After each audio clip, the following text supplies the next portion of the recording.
problems with working with two different cameras. Understood.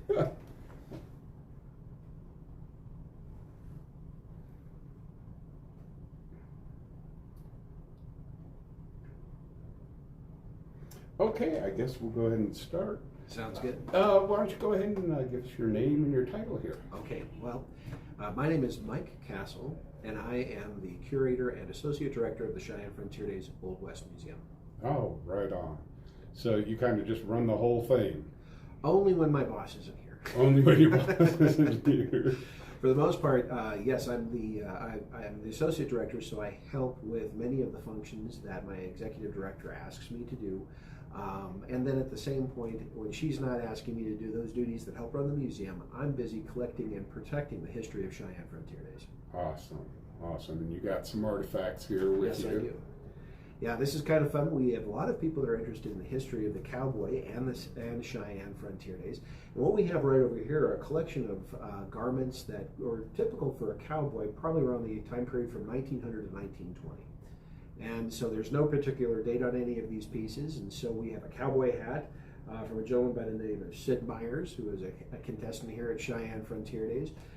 Blouse shirt, basically a long sleeve shirt that's typical of cowboys, worn at that time period, and a pair of woolly chaps. Now these are kind of fun because that's a very stylistic thing. They didn't really serve any purpose more than modern chaps, but the wool was in style at that time. It was really kind of fun to see. And then we also have some gauntlet cuffs that protected the wrists of the cowboys when they were doing roping. Oh, awesome. That's really neat. I saw this at. We'll visit the museum here a little later. There's a lot to see here. There is so much to see. So why don't you tell us about kind of how this all came to be? It's kind of interesting. People take a look at this now and they're just thinking it's just like a major sport event that's always happened, that it's always been big and it's always been beautiful. Well, as it happened, Cheyenne Frontier Days didn't come around until 1897, and it was through circumstances that happened due to a Great Depression that was going through our national economy at that time. From 1893, when we had the panic at that time, when the silver flooded the market and the value of the economy dropped, the United States economy didn't have much luck recovering. It was a young new state that hurt us in many different ways. But it wasn't just in Wyoming that people were suffering. It was across the country. Even down in Colorado and Denver, we had people that were trying to make ends meet. Even the mighty Union Pacific Railroad was having a difficult time enticing people to spend some of their money to buy tickets to go someplace. And so the passenger service was suffering. About 1895, a gentleman by the name of Frederick Ainger, who was a ticket agent for the Union Pacific, came upon this idea that perhaps if he was able to go to local communities in and around the Denver area and convince them to have a small fair that would last for maybe a day, where they'd be able to highlight what makes their community special, that might entice people from Denver to buy a day excursion ticket to go to the community, spend some money in that town, and then the town would benefit, the Union Pacific would benefit, and the people would have a good time. So it was a win across the board. Well, his very first affair was in about 1895 when he went to the city of Boulder and asked them to put on a fair. I haven't found many details about what that fair was like. It could have just been a very basic one. But by 1896, he went to two other towns. One was Loveland, Colorado, and asked them what they did, and they grew there. And their economy was based on corn, so they had a corn festival. When he went to Greeley, he asked them what they did, and they had potatoes, which was their primary crop, and so they had Potato Day.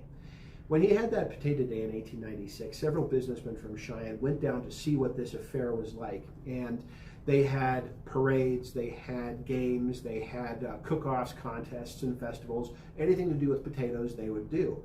And two of the gentlemen that were on that train by the name of E.A. Slack, or Edward A. Slack, he was the editor of the Cheyenne Daily Leader, and he was with Warren Richardson, who was the president of the Cheyenne Industrial Club, kind of the precursor to our Chamber of Commerce. And the two men got talking and thought that maybe Cheyenne should do something like that themselves. But they didn't really get an initiation until the next year in 1897, and lo and behold, Frederick Ainger, the same agent who started these other fairs, came to Cheyenne fully intending to do a show here. He had always liked Cheyenne, and it was one of the major hubs for activity for the Union Pacific, so it would serve the town very well. But he was told by many of his colleagues that Cheyenne was dead and there was nothing going on there. Aside from being a state capital, it was really quiet, but he didn't relent. So he got together several of the businessmen, including Edward A. Slack and Ward Richardson. They met in the Tivoli building downtown. And he asked the Cheyenne businessmen, what did they raise and what could they have a festival for? And one of the men commented, and I believe it was Warren Richardson, said, the only thing we raise around here is a little hell from time to time. And as most people know, Cheyenne is a terrible place to grow anything. For anybody who's been a gardener, they know that our growing season is short. And so it really didn't dawn on these guys that they might have an opportunity at their fingertips that they hadn't considered. They offered nothing to Frederick Ainger, and so he went back to the Union Pacific Depot to catch his train and was very downtrodden to the fact that he wasn't really able to come up with an easy event. Well, as he was sitting there waiting for his train, he noticed there was a group of maybe 7 to 8 cowboys trying to wrestle a horse onto a boxcar, and it was a terrific fight. The horse didn't want to go. The cowboys were using every trick they had. The language was colorful. The horse was fighting like mad, and Frederick Ainger was instantly attracted to what he saw. At the same time, he noticed that there was a crowd of people that were gathering around while they were waiting for trains, and they were rooting for either the cowboys or the horse, and it didn't matter what was going on. And he realized how much fun everybody was having, except for maybe the cowboys and perhaps the horse. Well, it dawned on him that this was really spectacular, and so he went back and he found Edward A. Slack and said, would you guys be interested in meeting again? I think I have an idea. So they got back together again after a couple of minutes, and he pitched the idea that maybe they should take a look at not just something that grows like crops, but what about the cattle industry? Now, the Cheyenne cattle industry wasn't what it was since 1886 and 87 when we had a blizzard, so nobody was really thinking about it. But when they thought about this and what he explained that he saw and how exciting it was, it dawned on them that this is exactly what people might want to see. We had cowboys, we had rough stock, we had the ranching lifestyle. And looking back on a lot of other things that were happening in the time period, they realized that maybe this was a show that they would be able to put on.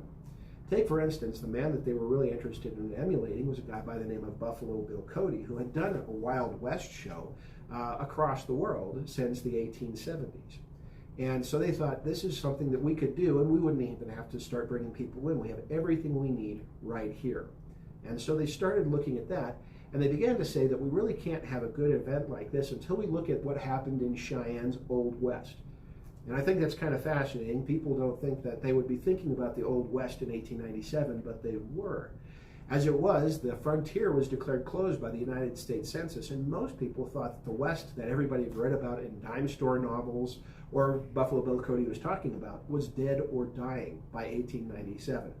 So they said, why don't we use this as an opportunity to talk about not just our cowboys and also the rough stock, but why don't we start getting the soldiers involved at Fort D.A. Russell, since they were out here on the frontier and helped us settle? Why don't we see about the possibility about getting Indians here, because they were part of the affair? Let's explore our wild, woolly days when the Union Pacific was being built, when it was a hell-on-wheels town. Slowly but surely, they came together with a really good program. Now, they did this in August of 1897. They wanted to do the first show on September 23rd of 1897. 1 month later, they thought that would give them enough time. And the place they decided to do it was at the Wyoming Territorial Fairgrounds, which are not here at the grounds for Frontier Park, but south where Pioneer Park School was, real close to the gate for Weffie Warren Air Force Base, and close to the railroad tracks for the Burlington Northern South, the Union Pacific has a spur line going up there. But it was really close, it was wide open, and nobody was using it. The city of Cheyenne, where they were officially pitched for the idea, didn't think it was going to work, and so the city refused to sponsor it. So I have a great letter here in the museum where these group of men actually asked Cheyenne for its help. The city turned them down, and then 10 days before the event, they reconsidered and then gave their support. So now you had only 10 days to actually put everything together, and sure enough, with the help of Frederick Ainger and the Union Pacific, they were able to put together a single day, Cheyenne Frontier Day, on September 23rd, where they brought up over 4,000 people from Denver to see this wild show that was absolutely unlike any festival or fair that anybody had seen yet along the Rocky Mountain Front Range. Those people were so thrilled by what they saw.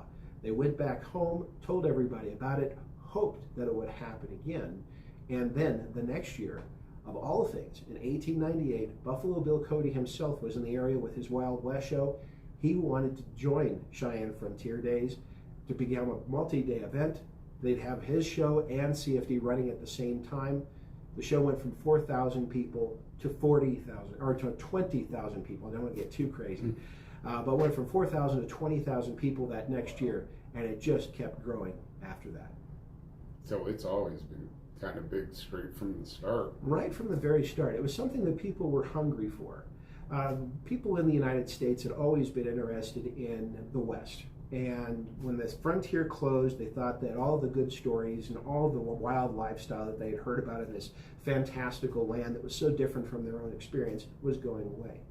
When Cheyenne Frontier Days started, people realized that it was an easy thing to buy a ticket from New York City or Chicago or St. Louis to be able to go out here and have an authentic Western experience in an authentic Western town that was already relatively infamous for all the things that had happened here. Everything from women's suffrage to its Hell on Wheels days. Cheyenne had kind of a rough reputation, but here you had this great show with all of these wonderful events happening, and people wanted to see it. It was something that they were desperate for, and Cheyenne Frontier Days got in right at the right time to make it happen. It's amazing we had all the elements in place here at Cheyenne that meant that it could happen here instead of a place like Denver or Kansas City or Houston or even San Francisco. Cheyenne had what it took to have a special event like this, and we have been benefiting it from ever since. Wow. Well, let's fast forward about 50 years. Okay, that's one. Say about mid-range to what it is now. How had the show really changed? How did it become as long as it is now? Very good. Well, it's an interesting question. First, it was only 1 or 2 days. Then they couldn't figure out what month it was going to be any. There was going to be August or September or July.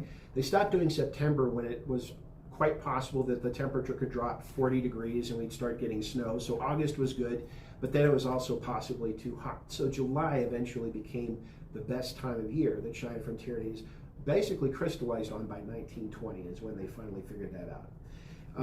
I would also say that one other thing that was happening is that because Cheyenne Frontier Days was the first event of its kind, a Western celebration, it soon began to attract the attention of other towns that wanted to emulate Cheyenne's success because people were coming from all over the planet to see this wonderful event. And by 1920, not quite the 50 years on we're talking about, it became known as the World's Championship for the sport of rodeo. So if you were going to have the world's best cowboys, if you were going to have the best cowgirls, if you're going to have the best animals, they were all going to be found here at Cheyenne Frontier Days. Not only that, but because of the new advent of the movie, and we're talking even the silent films, people wanted to go ahead and be associated with Cheyenne Frontier Days to help promote their films. So we had Hollywood actors, and many of our cowboys that performed at Cheyenne Frontier Days became stunt people in Hollywood to help create the westerns that people all over the United States and around the world were starting to watch. So you had this huge influence of this modern media that Cheyenne was lucky enough to get involved with, and because of its major significance in being the place where they worked out all the kinks. How does a rodeo work? They created the rules. How do we get the chutes to work? They created the Cheyenne chutes here, and that's the same one that most rodeos use today, the side opening gate. How do we basically figure out the timing for the events and so on and so forth? Cheyenne is the place where all of that happened. We figured it out because we tried everything else and got rid of everything that didn't work. By 1912, a lot of other cities basically came to Cheyenne and emulated us to create things like the Calgary Stampede, Greeley Stampede, which is an outgrowth of Potato Day. Greeley Stampede is also part of the progeny of Cheyenne Frontier Days. So is Pendleton, so is Houston, so is the Cow Palace Rodeo that was in San Francisco. So Vegas and National Western Stock Show. Every single modern rodeo that you go to is using something known as the Cheyenne rules. And it is all an outgrowth from what was created by the people of Cheyenne to put on their Wild West show and rodeo here in front of our own grandstands here on Park. This is why we're known as the Daddy of them all. We started becoming known as the Daddy of them all in 1919, thanks to a gentleman by the name of T. Joe Cahill, who was a county sheriff and was working with Cheyenne Frontier Days for many, many years, big promoter. And then it became something that the Cheyenne Chamber of Commerce took over and realized that this is a way that we would be able to have a very stable shot in the arm, regardless of the economic circumstances, that people would come from around the world to come see. And so 50 years later, including through World War I, the Spanish influenza, and even the Great Depression, you had people that came to Cheyenne Frontier Days because it never lost that mystique of being the place to go. And so you had people like Douglas Fairbanks, you had people like Will Rogers, you had famous artists like Charlie Russell. All of these people came to Cheyenne Frontier Days to be a part of this environment, this culture, this event, because it meant so much to the American West and the sport of rodeo across the world, which was incredibly popular up to that time, even through World War II as well. Now, and up to that point, Cheyenne Frontier Days went off without a hitch every year, correct? I would never say that. Well, the show went on every year. The show went on every year. I mean, we had some amazing stories about things that didn't go quite right, events that fell flat, people that got injured or killed at Cheyenne Frontier Days. We've even had bleachers that had collapsed in the past. Sometimes we sold out the crowds, we couldn't get everybody in. But yes, every year, Cheyenne Frontier Days was able to operate regardless of the circumstances. By luck, like with the Spanish flu, it all went through our community and more or less was done by the summer of 1919. It all happened from summer of 1918. So the whole year passed and we missed that, thank goodness. World War I didn't impact it. World War II, the federal government even insisted that we needed to continue Cheyenne Frontier Days despite all of the restrictions on the economy to help the war effort, because Cheyenne Frontier Days itself was expression of Americana, great for public morale, and it was necessary for the war effort itself just to happen. So it was an incredible affair. And yeah, through all of this, thick and thin, Cheyenne Frontier Days was able to endure the worst that could happen. Okay, and pretty much up to that point, what were the crowds like? The crowds were huge. The crowds were pretty consistent, and most of them were constrained by the size of our grandstands. And they continually had to expand our grandstands again and again and again. And it wasn't uncommon from that very first year to have 20,000 people a day. And the reason we were able to fit so many people in is because we did multiple days and people kept coming back, or we had new people to put their butts in seats, if you don't mind my saying so. So that's a far leap from where, hey, we got 20,000 and now we're getting 20,000 in a single day. Right, and so yeah, second time was 20,000 in one day, it was one and done. Then it was 2 days, you get 20,000 2 days in a row. 3 days, you get 20,000 people 3 days in a row. So you can see that the numbers for Cheyenne Frontier Days, as soon as they were able to expand to include more people and to go ahead and expand the number of days that the event was being held, it just became bigger and bigger every year. So let's go ahead and kind of jump ahead again. I'd be remiss if I didn't mention Lane Frost. Right. Can you give us some history about him and what happened here with him?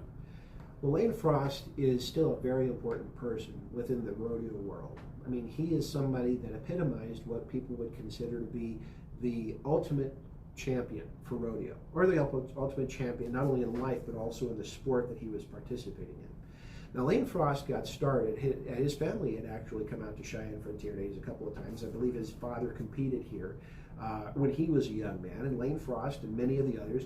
Cheyenne Frontier Days, by the time that Lane was at his prime, this was the place to come. This is where the best of the best came. The best way to look at Cheyenne Frontier Days in the modern sport of rodeo, even though we're not the biggest or have the richest payout, if people, people would look at Cheyenne Frontier Days the same way that people look at Wimbledon for tennis. So it is the place where everybody goes, and it's the one coveted prize that everybody wants to get. Lane Frost, with his traveling companions, which eventually included Tuff Hedeman, came to Cheyenne Frontier Days and competed year after year after year, beginning around 1986. And for the next 3 or 4 years, he did a remarkable job, and he was every bit of the champion that he was known to be. Constantly good everywhere that he rode, constantly a very friendly, outgoing, and personable young man that met everybody, never met a stranger, and really charmed a lot of people on the arena floor and outside of the arena. And so he was here, and he was competing again to defend his world championship. in July of 1989. And unfortunately, he had several rides, had lots of accidents in that year. Was having a very difficult year, being thrown by bulls or having some, having some bad run-ins. He did a very, very good ride on July 29th, 1989, and scored 89 points. And he was going to go to the championship. All he had to do was one more ride. And he did very well on that one last ride on a bull that was euphemistically named Taking Care of Business. And as he came outside of the chutes, the ride went extremely well. It was after the bell, though, that he was thrown from the bull, and he was never known for his graceful landings. The bull turned. There was nothing that anybody could do, drove its horn into his back while he was laying on the ground, and did incredible internal damage. And he basically was killed right there on the arena floor. That's too bad. It's really a shame.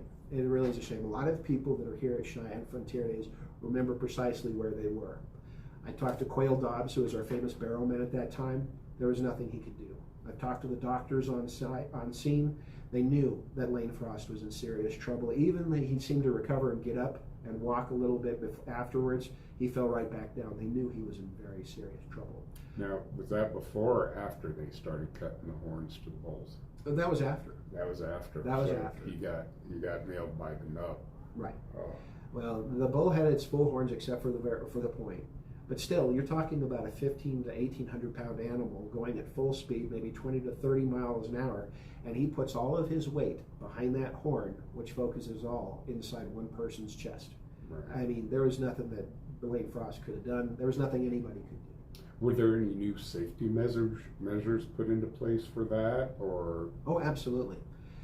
When it was realized that you could be as good as Lane Frost, and something as traumatic and damaging and deadly as that could happen to you, it was shortly after that that cowboys started wearing ballistic vests. And you'll see that in the modern sport of bull riding, that no one goes onto the back of a bull anymore without a ballistic vest. As a matter of fact, many of the men who ride those animals don't do anything but wear ballistic vests. Some of them are even wearing specialized helmets. They used to wear hockey helmets. But it began to become taken very seriously that if someone as good and as skilled as Lane Frost could meet his end in such a way, that everybody had better take better care of themselves. And it was after 1989 that you began to see more and more safety features starting to appear with the cowboys out there. Wow. Well, how about let's bring it to present day. I saw that they were talking over 200,000 this year. It's amazing. It's absolutely fantastic. We've had good years and we've had some bad years. It depended on the economy. Cheyenne Frontier Days continues to be pretty solid. Of course, the worst year ever is the one year that Cheyenne Frontier Days could not happen, which was COVID-19. We just weren't lucky that year. That's just the way it was. But ever since that's come back, ever since that's finished, people eventually have started coming back to Cheyenne Frontier Days, really strong at the beginning, but now it continues to grow ever more popular. And now over 200,000 people are coming here every year. It's an incredible thing that the city grows to 4 times its size for 10 days. And it's an amazing shot in the arm, just as the original founders of Cheyenne Frontier Day were hoping it would be. It continues to serve the same function, but it also is now so much more than they could have ever imagined. Yeah, I've told people that this Frontier Days for businesses is more important than Christmas. I would say it's our Christmas in July. Oh, yeah. Absolutely. Right. It is absolutely tremendous.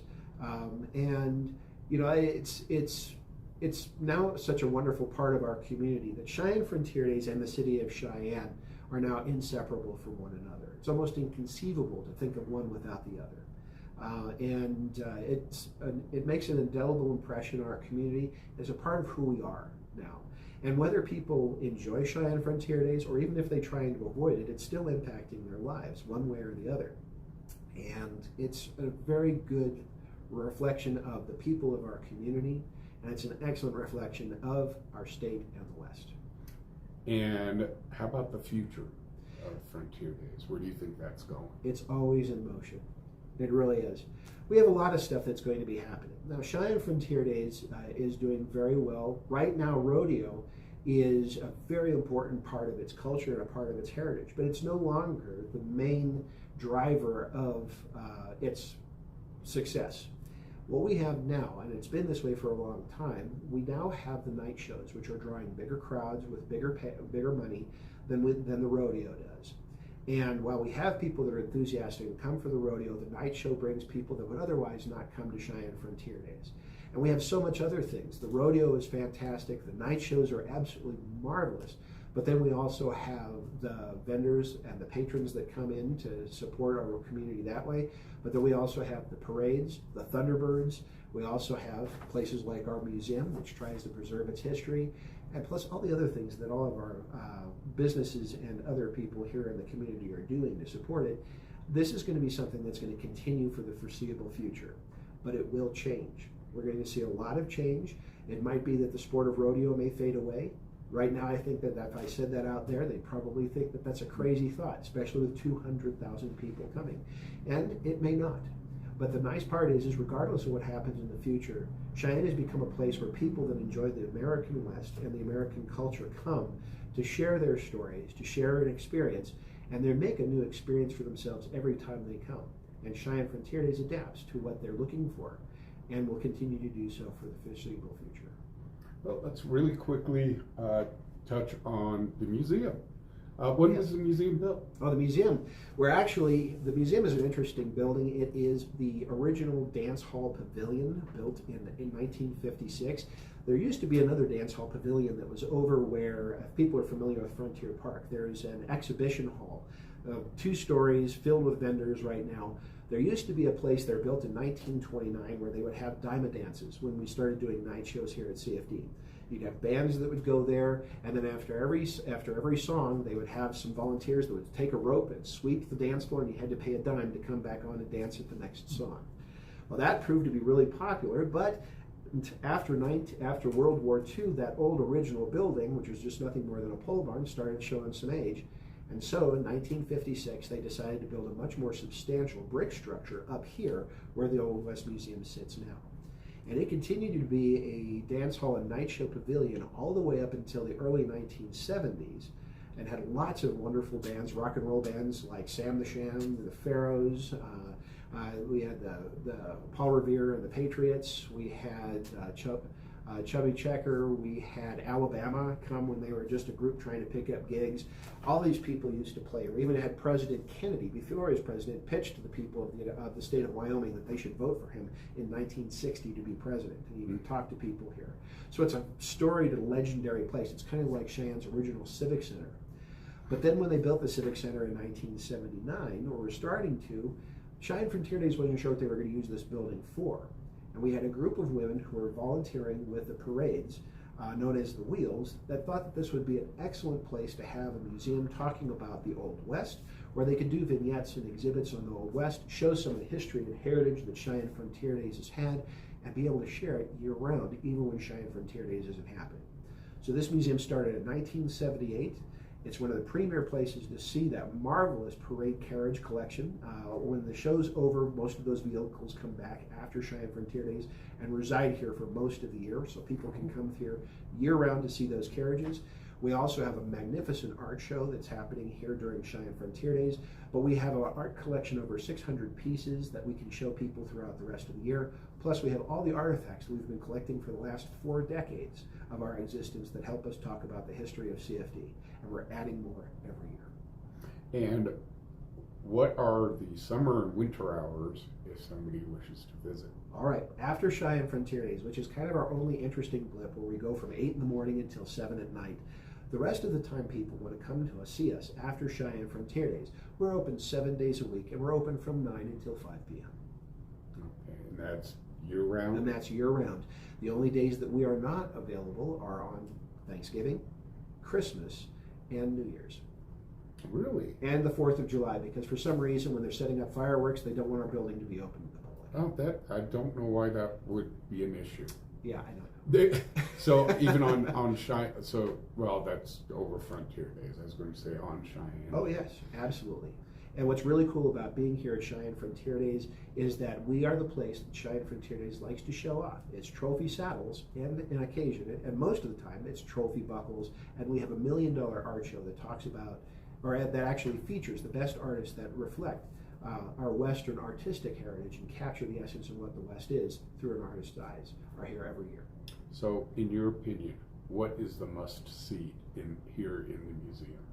It depends on the time. That's the wonderful thing. We change the exhibit inside our museum every year. During Frontier Days, the must-see things are obviously the saddles, the buckles, and the art show. If it's not the art show, the must-see things are things that are associated with our Hall of Fame. We have Chris Ledoux's bucking machine, which is a long-term resident here, and that's not going anywhere anytime soon. The carriages are also remarkable because it's a unique carriage collection in the world, because it's all about vehicles that were used and worked on here in this region, all the way up and down the Front Range of the Rocky Mountains. So these are vehicles from here for people who lived here, which makes them extremely unique. That's not something you'll find at any other museum. The art that we have here is also tremendous, and we might surprise you from time to time with something new that we bring in every year.